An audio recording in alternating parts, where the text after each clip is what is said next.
It's October 13, 2022.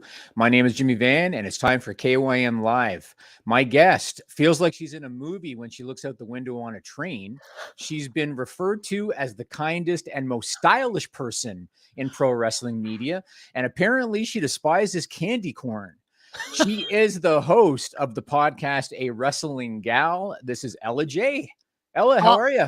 I'm fantastic. Now, I must say, I did not label myself the most stylish in pro wrestling. I will say I up my game if I'm traveling, but Yep. most of the time I'm just wearing like leggings and a sweatshirt, to be honest. And I knew, yeah, and I knew that wasn't a self-professed thing. I knew that Yeah. this was somebody else calling you Yeah. that. So I told her off the air, I always do my research. I want good stuff in the intro. So hopefully I was able to pop you a little bit. Here's what's going to happen. We're going to talk to KYN seven of the top news stories of the week that are stupid, funny, and weird. I'm going to get your reactions and I'll ask you questions along the way. And guys, get in your super chats if you want to get your question or statement read on the air. If you don't want to donate through YouTube, or if you can't catch the show live, go to kynchat.com, leave a question or statement anytime, and we'll read it on the air. Ella, I got 7 good ones again. You ready to go? Let's go, Jimmy. All right. The first one, story number 7, reported by the National Post. Wait till you see the video on this one. So there is a transgender high school teacher working in Ontario, Canada, who created some controversy after a video went viral of this teacher in shop class. Ella J, what was so controversial about this teacher?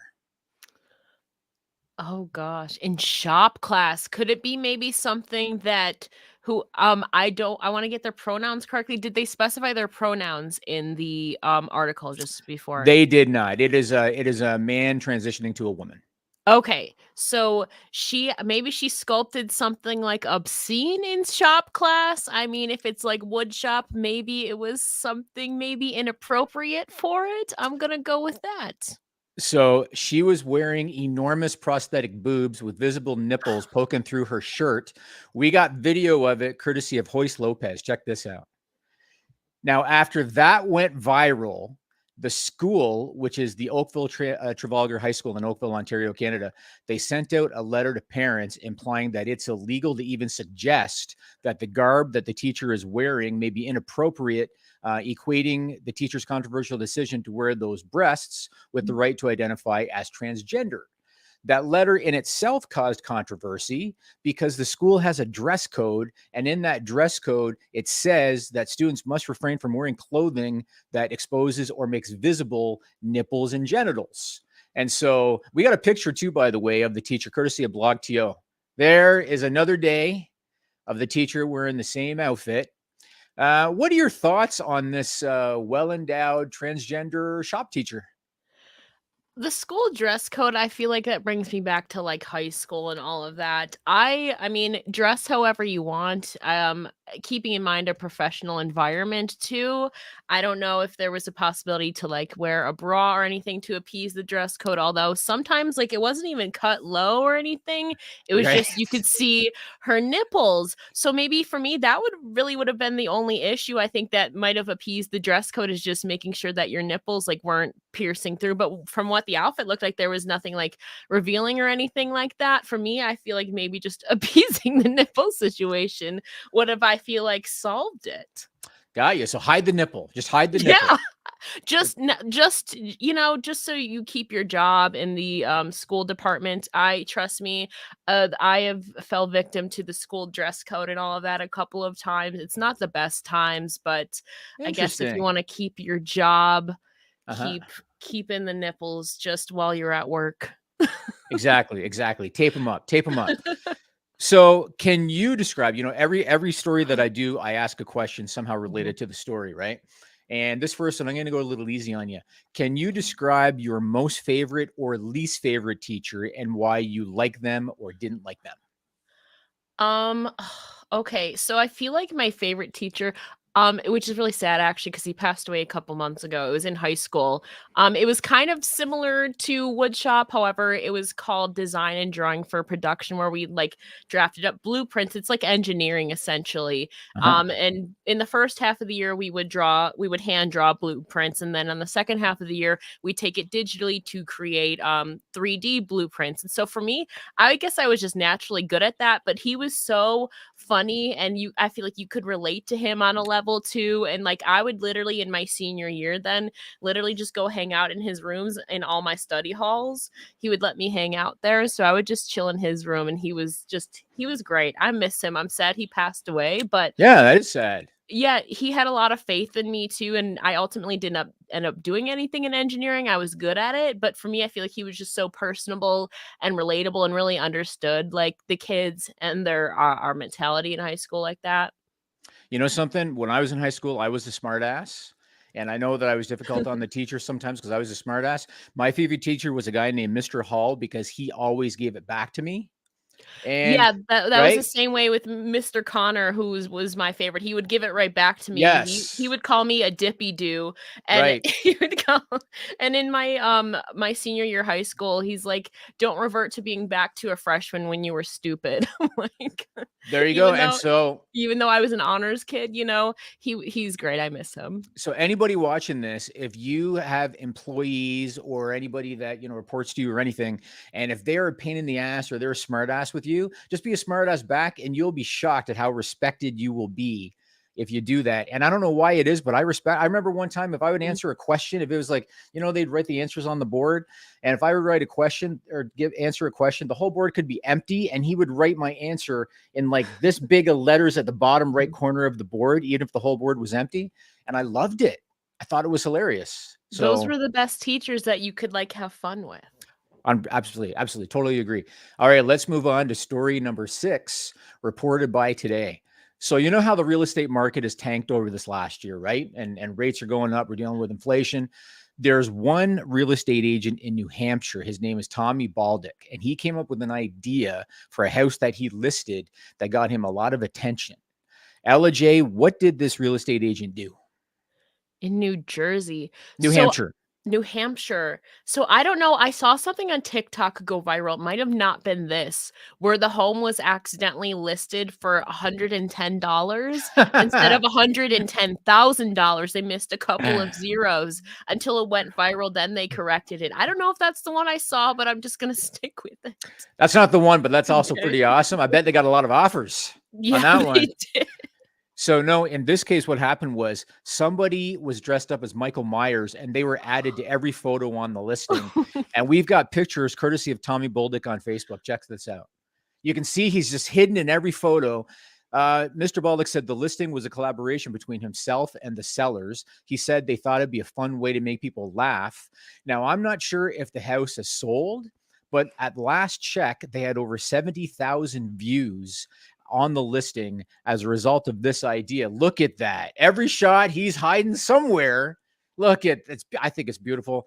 If you were looking for a home, and if you came across that listing and you saw Michael Myers in those photos, would that spark your interest or would that turn you off? I feel like now is definitely the best time to do it, since they're playing to the season that we're in right now is Halloween. I feel like if it was around Christmas time, it wouldn't necessarily work. So I feel like you have to keep in mind too the time frame that they're putting up this house, where it's fall Yes. right now. Halloween's coming up. I don't know if it would necessarily turn me away. I think I would definitely appreciate the kind of comedic value to that, and the art in there, and the history with Michael Myers and that whole Mhm. like horror genre. I think I would ask a couple follow-up questions if there was any like murders in this house prior. I think that would maybe have a little light bulb go off in my head. I would want some questions answered first, but I would definitely be interested in learning more about the house for sure. Fascinating. So you look for chalk lines, Yeah. basically. So is there a character that terrified you as a child, and now that you're an adult, they still terrify you? So I should not have watched this. I think I was like 10 or 11 when my like dad put it on was the original Exorcist. Okay, yeah. I feel like I appreciate it still, but I think I'm still traumatized from watching it so young.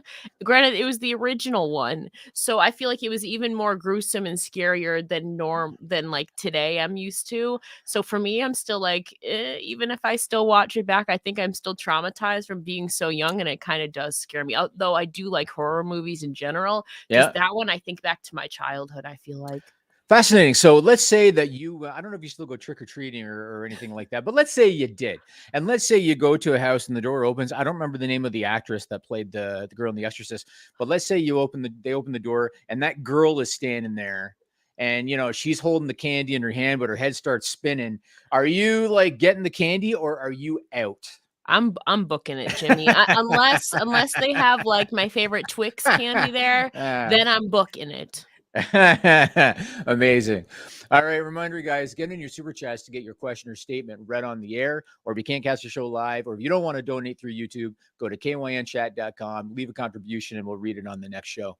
Let's go on to story number 5, reported by Art Daily. Now, I feel like you have an appreciation for art. And so I'm curious how you're going to feel about this one. So, in the past on this podcast, we have talked about art that was created by somebody in a gallery that was pretty ridiculous. And they were asking thousands of dollars for it. Like there was a guy that took a pickle from McDonald's burger, flung it onto a ceiling, and that was art. There was another guy that duct taped a banana to a wall, and that was art. This time around, there's a British artist. The guy's name is Gavin Turk. He launched a Kickstarter campaign to fund his latest piece of art. He then put the art for sale outside the Tate Modern Art Gallery in London, England. Ella J, what is this piece of art being sold by Gavin Turk? So the first thing that came to mind, his name is Turk. Maybe I was just thinking of turd and was thinking a toilet, because I think there's some art in the past. Ironically, I was just at the New York State Museum over the weekend, so that was a fun time. For some reason, I was just thinking a toilet was the first thing that came to mind. So you're kind of close, actually. So Mr. Gavin Turk is selling aluminum cans of his own piss. We have pics, Joel. I'm telling you, his last name is actually Turd, not Turd. Now.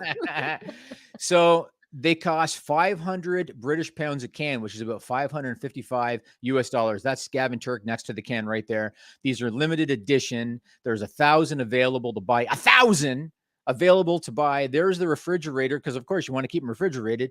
Turk says the project is a homage to art history, in particular Manzoni's 1961 Merda d'Artista, in which the Italian artist challenged the idea of modern art by selling tins of his own excrement for their weight in gold. I'm not an art guy. I don't appreciate this. I don't see whatever the hell this guy sees. Do you appreciate the guy's got cans of urine outside the art gallery there in London, England? I mean, more power to him. I feel like it's kind of on a similar wavelength of streamers selling their own bath water that people actually buy, you know. There's a market out there for some people, and I mean, make that dough, Mr. Turk. I mean, am I a fan of it? No, I personally wouldn't buy it, but you got to respect the hustle. He's clearly selling some of them. So, I mean, make that chinkle chingle, Mr. Turk.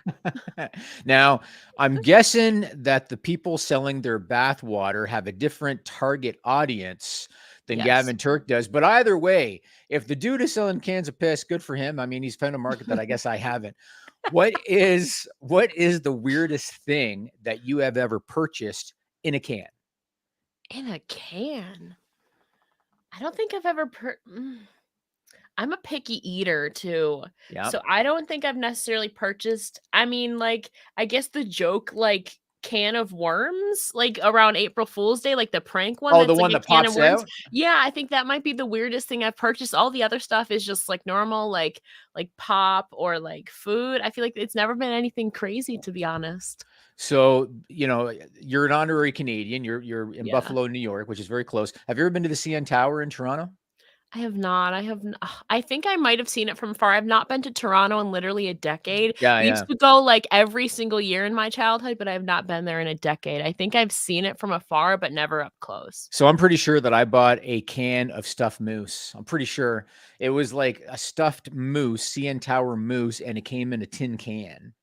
And I don't know why they sell the thing in a tin can, but that's just what they do. I guess because it's easy to stack. Kind of Maybe that's the horrifying, to be reason. honest. Yeah, that's what they did. I don't know, but it's not moose piss. It wasn't moose piss. That's good. So I want to make that clear.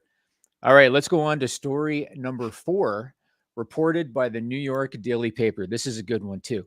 So, you know that Queen Elizabeth passed away recently, and countries that are members of the British Commonwealth, Canada being one of them, they have to change their money, which currently features the Queen, in order to feature King Charles. This is something that they're all going to have to do. One of those countries is Australia.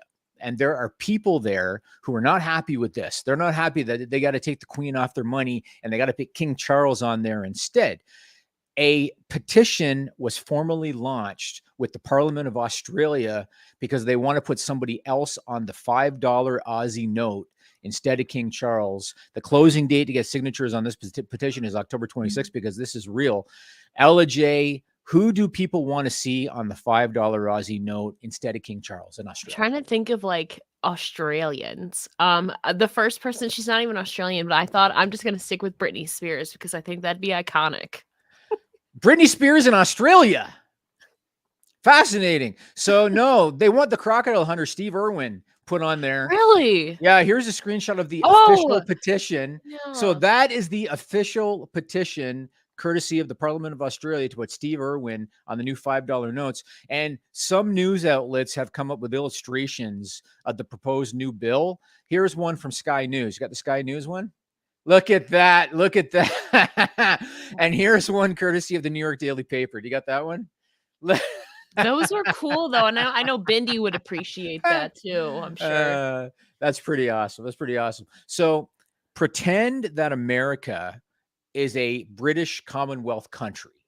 And so America, pretend, has to take the Queen off the money and they got to put somebody else on there instead. You might have maybe just given your answer, but who would you want to see on American money if America was a British Commonwealth country instead of King Charles? Who's an American icon? I feel like it would have to be, I'm not like, I do love Britney Spears. I think like she's an American icon though, and she's overcome so much in her life, and there was a lot of support around her with everything that happened to her over the last couple of years. So why not Britney Spears?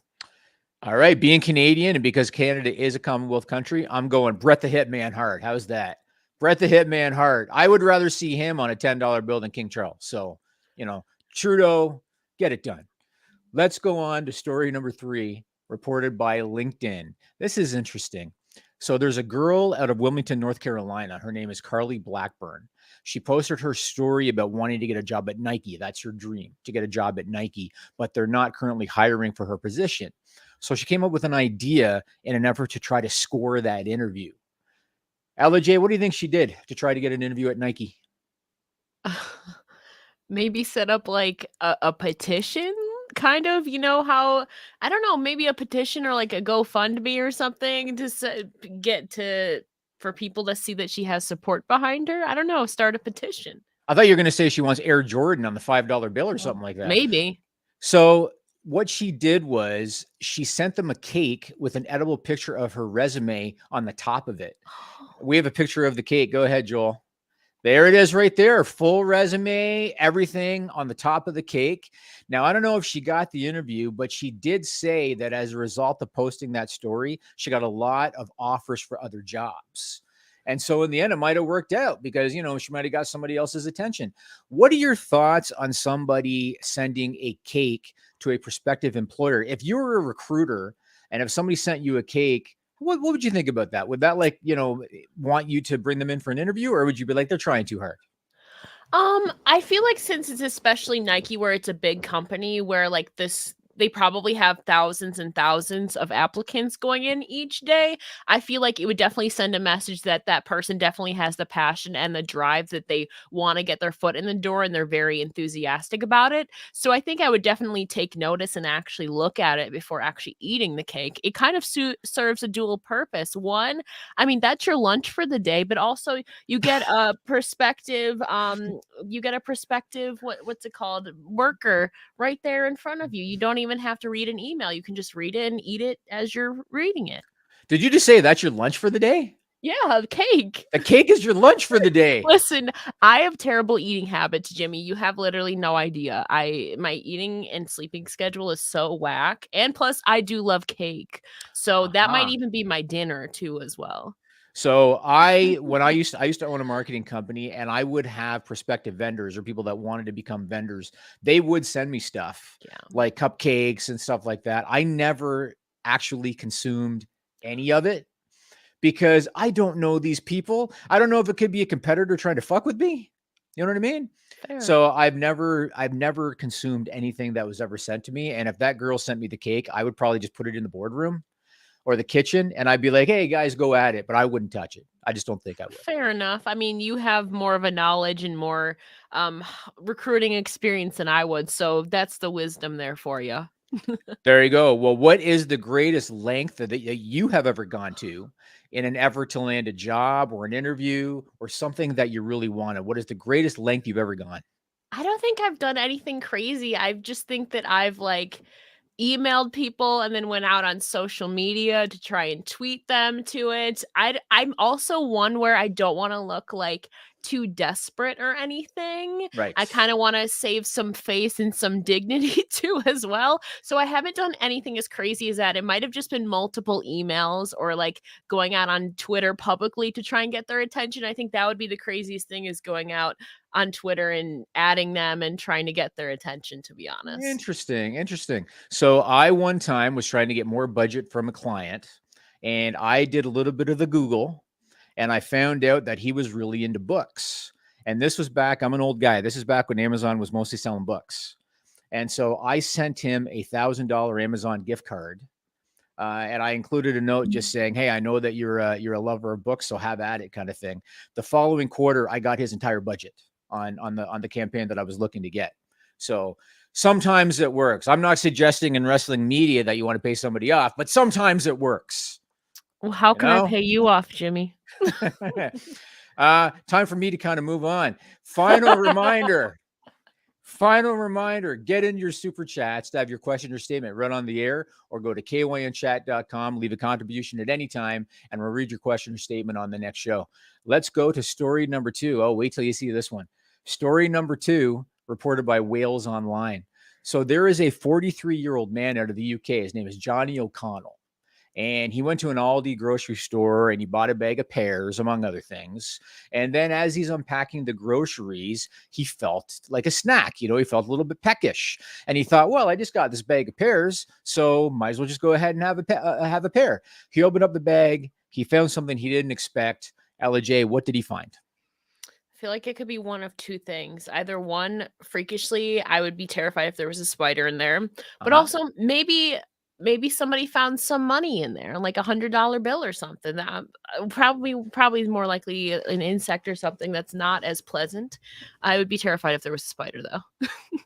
The money would be very interesting. I'd want to know how the hell did that get into a bag of pears? No, what happened is one of the pears looked exactly like a penis. We got a picture of it. Go ahead, Joe. There it is, right there. As soon as he saw it, he remarked, "There's no way I'm eating that." He took pictures of it. He posted them on social media. They went viral. He said moving forward, he's going to do the old squeeze test on the bags of vegetables that he buys to prevent another rude discovery. Now, I do have to say, I question if there might be some shenanigans. Joe, put up that second shot with the tape measure. So 6 inches, the American average. I'm questioning if he drew the tip in like that. You see that line going across? Yeah. I'm questioning if he drew that in order to help with the pics going viral. I don't know. What are your thoughts on this uncannily resemblance? What do you think? Do you think he did manipulate that, or do you think he pulled that right out of the bag? Well, I don't want to get you demonetized for also resembling the squeeze test right now. So there had to have been somehow genetically like modified, or somehow they can't sculpt them, but somebody did something to sabotage that pear. I do think that it was legit, and they make manufacturing mistakes all the time. Trust me, my shoot job was in retail. We saw a plethora of them. So I don't I don't know. I think somebody messed up somewhere, but it made for good viral moments. I do think that line though that he drew is definitely like he did it himself I though. think so too. I think so too. Yeah, it looks like it. And So the little hole on top, but you had to get extra descriptive, didn't I you? did. Had to do that.